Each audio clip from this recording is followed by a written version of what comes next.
Hollywood loves to paint her as an exotic Egyptian queen, a seductive femme fatale who brought powerful Roman men to their knees.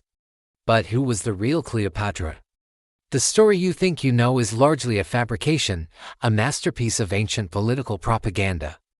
Let's peel back the layers of myth and legend to find the woman, the politician, and the survivor behind the iconic name. To understand Cleopatra, you first have to understand her family, the Ptolemies. They weren't Egyptian at all. They were Greek, specifically Macedonian. Her story begins not in the sands of Egypt, but with one of history's most famous figures, Alexander the Great. When Alexander died in 323 BC, his vast empire was torn apart by his generals. One of them, Ptolemy I, seized the richest prize, Egypt. He declared himself pharaoh, starting a dynasty that would rule for nearly 300 years. The Ptolemies lived in Alexandria, a dazzling Greek city on the Mediterranean coast. It was a center of learning and culture, home to the great library and lighthouse. While they ruled over Egyptians, they kept themselves separate, speaking Greek, practicing Greek customs, and even marrying within their own family, brother to sister, uncle to niece, to keep their bloodline pure.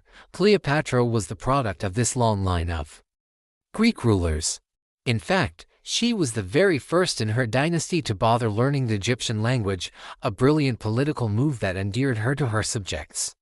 So where did the image of the seductress come from? Mostly from her enemies in Rome.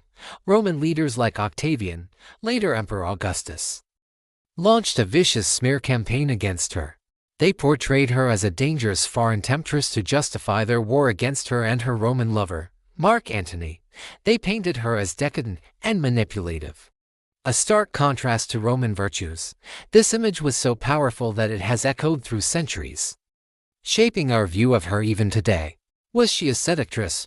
Perhaps, but more accurately, she was a cunning political operator, a brilliant strategist, and a ruthless leader determined to save her crumbling kingdom from the jaws of the expanding Roman Republic. She used every tool at her disposal: her intelligence, her wealth, her charm, and yes, her relationships with powerful men like Julius Caesar and Mark Antony. Her goal wasn't just love or lust, it was survival, the survival of her family's dynasty and the independence of Egypt. She was a queen fighting for her throne in a world of powerful men. And her story is far more complex than the myths would have you believe.